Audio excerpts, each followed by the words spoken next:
Televidentes de radiooriginaltv.com. Nos encontramos acá en el Hospital de Especialidades Guayaquil, Dr. Abel Gilbert Pontón, donde se está realizando la Feria de Seguridad del Paciente, que se está realizando desde el 19 hasta el 22 de septiembre. Así que ya lo saben, pueden venir. Hay varias especialidades: nutrición, oncología, también hay sobre el aseo personal, entre otros. Para más detalles vamos a escuchar. Justamente de poder socializar y promocionar lo que hace día a día, lo que realiza día a día a través de los diferentes departamentos. Ha organizado en esta semana de seguridad del paciente, del 18 al 22 de septiembre, varias actividades, y entre ellas es la Casa Abierta, en donde ustedes van a poder encontrar a diferentes departamentos diariamente, en donde van a demostrar y van a enseñar a los ciudadanos de la manera de cómo se trabaja en cada uno de ellos. Hay acciones diariamente que no se ven en el diario trajín del hospital, y con esto nosotros podemos detallarlas y que esas acciones que son a veces invisibles, ellos conozcan y las vuelvan visibles, ¿no? Todo esto enfocado en la seguridad del paciente.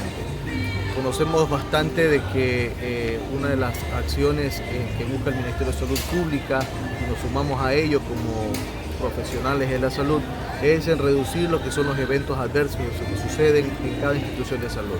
Es importante tomar en cuenta que todo el personal de atención sanitaria, así se llama, todo el personal tiene que trabajar en equipo, ¿no? Inclusive no solamente el personal de atención sanitaria, de médicos, enfermeras, licenciadas en enfermería, tecnólogos respiratorios, sino también el personal de laboratorio, el personal de transporte de pacientes, todo el personal de mantenimiento del hospital. Todos tenemos que hacer un trabajo en equipo para que se eviten algo que se llama eventos adversos.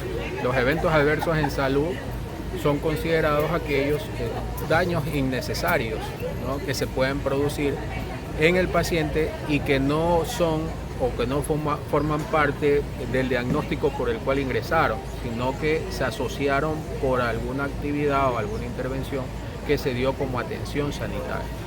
Entonces, acá en esta feria lo que queremos promocionar, y también no solamente nosotros, sino la Organización Mundial de la Salud, el Ministerio de Salud Pública, también enfatiza mucho ahora pues el manejo de prevención, sobre todo, prevención. Entonces, lo que estamos previniendo acá con prácticas seguras para el paciente son algunos efectos que pueden ocurrir y que ya se han visto en estudios internacionales, inclusive aquí en Latinoamérica. Sabemos, nosotros tenemos un riesgo muy importante en los pacientes cuando los estamos estudiando aquí en una estancia hospitalaria, ¿verdad? Es el riesgo de caídas. Este puede ser ya sea por su propia altura, o el paciente que está en su propia camita se puede caer, ¿verdad? ¿Por qué es importante esto? Porque esto puede ocasionar en el paciente muchas, digamos, consecuencias tanto a nivel físico como a nivel psicológico. A nivel físico encontramos, digamos, consecuencias como lesiones. El paciente al caerse puede sufrir lesiones en cualquier parte de su cuerpo, en la cabeza, en extremidades o incluso en el tórax, ¿verdad? Aparte de eso, un poquito más complicado que puede sufrir el paciente, puede sufrir, digamos, fracturas. Y estas fracturas hasta pueden llevar a que el paciente tenga una discapacidad. En daños psicológicos que va a sufrir también el paciente, ¿creen que pueda tener, digamos, depresión el paciente si sufre una caída?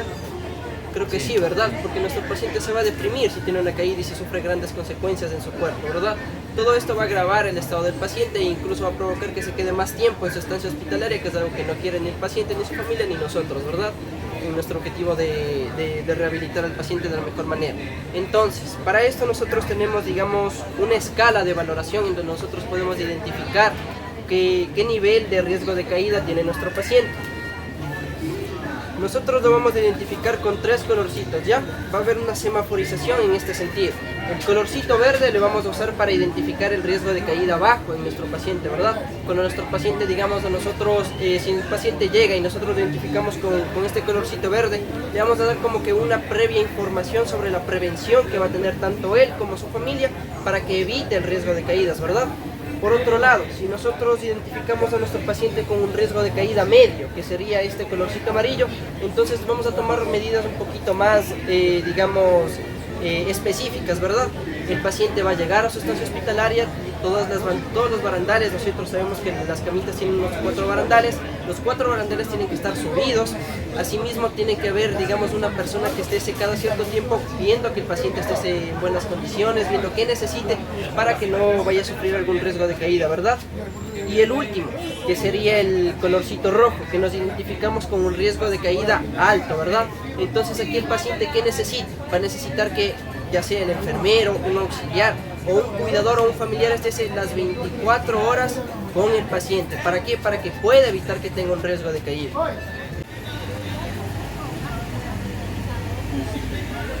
Este es el stand de Aso Cerlinza. Caicedo. ¿Ya? Soy el supervisor de limpieza. Estamos aquí para darle al personal a conocer de que nosotros, parece mentira, tomamos un papel súper importante aquí en lo que es el hospital. Tenemos áreas críticas y no críticas. Tratamos de hacer una desinfección compleja en lo que es techo, paredes y piso. Hay microbacterias que lastimosamente no vemos, pero están ahí, ¿no? Entonces tratamos de dar una buena desinfección para la pronta recuperación del paciente.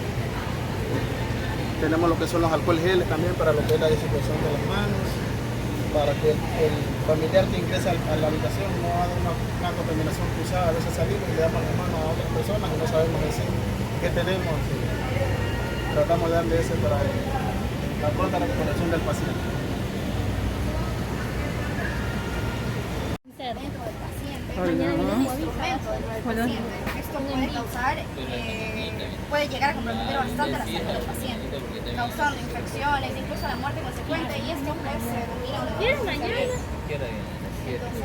otro de los pasos que también se realizan aquí, por ejemplo, en casos de limpiezas quirúrgicas donde se extraen muestras pues que están contaminadas, que están infectadas, y se las pide posteriormente para un cultivo, es muy importante que se las controle, tanto con la identificación del El stand que nosotros estamos hablando es sobre la profilaxis de tromboembolismo venoso profundo. ¿De qué se trata? ¿Qué se refiere eso?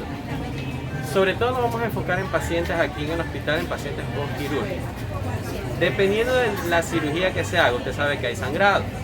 La sangre, una vez que sale de nuestra circulación, se coagula, se hace en un estado sólido, se solidifica. Y ese coágulo, si tenemos un paciente que usted sabe que después de salir de cirugía, ¿a dónde va? A estar como vemos aquí, acostadito, sin moverse. Como no se está moviendo, no hay buena circulación. Y esos coágulos que se puede llegar a formar porque la sangre no está circulando, es lo que va a ocasionar que se forme una estancia de sangre. Vamos a disminuir el flujo, lo que va a ocasionar que haya un taponamiento. Sobre todo, la mayoría de estos casos sucede en las venas más grandes y más profundas de nuestro cuerpo, que son los miembros inferiores. Por eso, muchos de los signos y síntomas que nosotros vamos a encontrar en este caso son estos de aquí. Vamos a ver que la extremidad inferior se nos pone caliente, se nos hincha, se nos pone roja, ya no puedo mover, siento que me empieza como a hormiguear, a doler, ya hay un problema de circulación. Lo más probable es que se haya formado un coágulo y esté evitando que el flujo sanguíneo siga su curso normal. Si eso no lo resolvemos, parte de nuestro cuerpo que no recibe sangre se empieza a morir y esta extremidad puede llegar hasta amputarme, si es que yo dejo que pase. Entonces, lo que hay que hacer en estos casos es tratar de evitar llegar a ese extremo. El peor de los casos, ese coágulo se puede desprender, puede ir a nuestro cerebro o puede ir a nuestros pulmones y puede ocasionar hasta la muerte del paciente.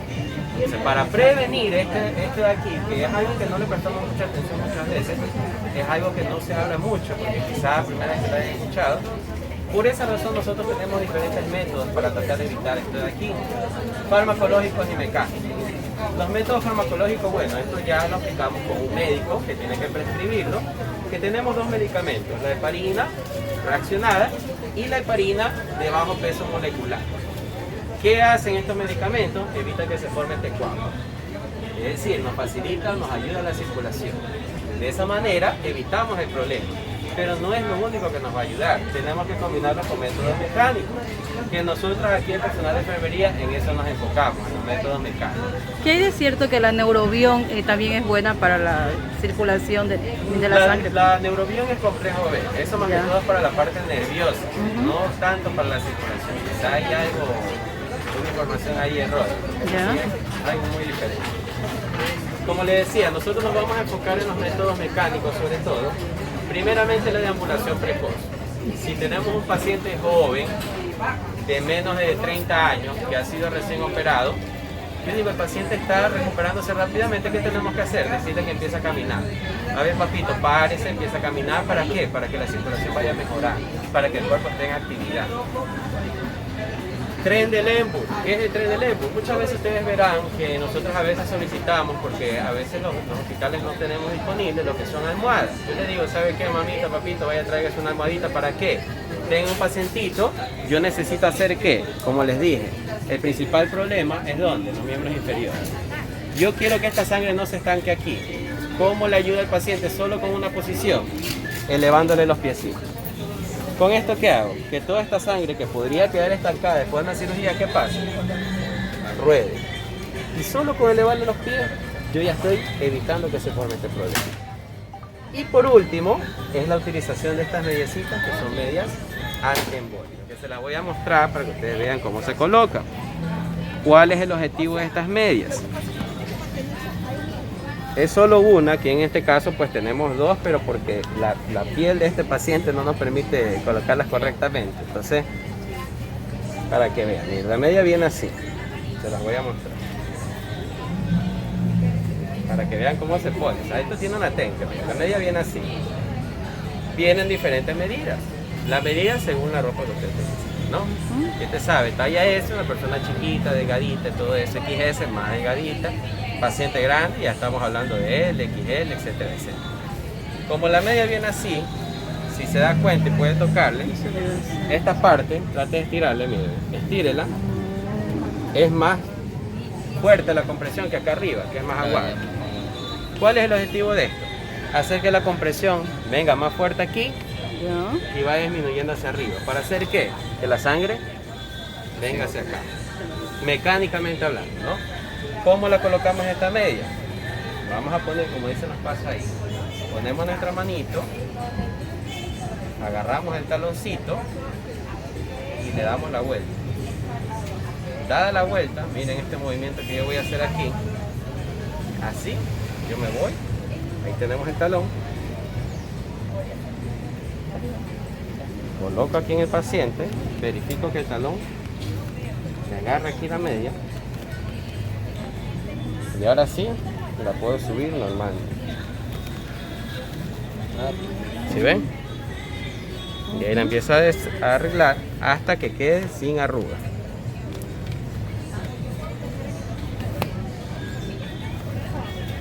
Sin arruga, compañeros, sin arruga.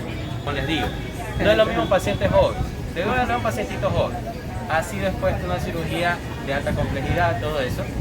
Pero yo ya veo que el paciente se empieza a mover, que ya empieza a caminar, ya empieza a sentarse, no necesitaría ya las medias en este caso, ¿me entiendes? Pero si estoy hablando de un paciente mayor de 60 años, diabético, hipertenso, o sea, estamos hablando con todos los factores de riesgo virus y por haber, que ni siquiera me quiere deambular, ese paciente va a tener inclusive hasta en permanencia. Tenemos pacientes en nuestro piso que tienen la indicación de que esto tiene que estar puesto hasta que el paciente empieza a deambular. Entonces, si yo no puedo resolverlo con esto, estas son las medidas que me van a ayudar, sobre todo en pacientes que tienen un riesgo muy alto. Gracias. Las modificaciones en las proteínas. ¿Cuáles son las proteínas? Es todo alimento de origen animal. Aquí entra el pollo, entra el huevo, entra el queso, entra la leche, entra el pescado, ¿sí? Pero no solamente las proteínas, también las vamos a encontrar en productos de origen animal. Existen proteínas vegetales, que las podemos encontrar en los granos, como lentejas, frijol, ¿sí? Garbanzos también. Pero la mayor fuente de proteínas siempre va a ser el producto de origen animal. Entonces, implementar para una persona, como usted me dice, desnutrida, deberían ser 5 tiempos de comida o 6, en donde se incluya proteínas, ¿sí? Entonces, nuestro desayuno debe incluir proteínas. ¿Cómo lo podemos hacer en el desayuno? Un huevo cocido, una tortilla de huevo, un vaso de leche, una rebanada de queso, ¿sí? Así mismo, vamos, a media mañana, un vaso de leche con unas galletitas o la fruta picada, la fruta entera, ¿sí? Así mismo, vamos con nuestro almuerzo, que nuestro almuerzo contenga todos los grupos de alimentos, que sea la mitad del plato de los vegetales, que contenga una porción de carbohidratos y una porción de proteína. Es muy importante que dentro del almuerzo y merienda se consuma fruta y que sea con agua, que no consumamos bebidas gaseosas, jugos preelaborados, ¿no? Lo ideal sería un vaso de agua al ambiente para nuestras comidas, ¿sí? Y así mismo, a media tarde volvemos a incluir ya sea otra pieza de fruta o otro tipo de colación, ¿sí? Puede ser nuevamente, si en la mañana comimos fruta, entonces en la tarde un vaso de leche, un vaso de yogur, que vaya con una tostada, ¿sí? Y dentro de esto se incluyan los grupos de alimentos. Y así mismo volvemos con la merienda, que puede ser la mitad que sea ensaladas, con una porción de carbohidratos, otra de proteína, que se incluya la fruta y que se incluya la recuperación de este paciente. ¿A qué tipo de paciente? Claro. Por lo general las gelatinas que se hacen aquí en el hospital no son preparadas con ningún tipo de azúcar, entonces no hay ninguna restricción como tal para un tipo de paciente que se le pueda dar. ¿Sí? Tenemos lo que es la higiene de manos, que se realiza de dos maneras, con agua y jabón y con alcohol gel. Con agua y jabón son 11 pasos, que dura 40 a 60 segundos, y con alcohol gel son 8 pasos, que dura 20 a 30 segundos. Lo primero que debemos hacer antes de realizar la higiene de manos es no tener nada de anillo, ni reloj, ni pulsera, y empezamos.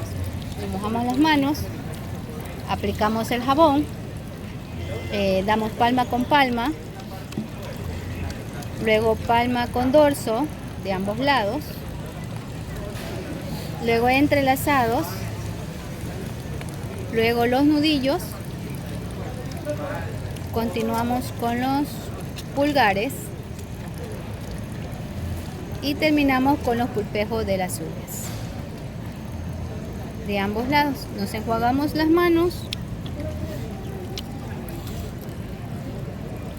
con agua, luego cogemos la toalla,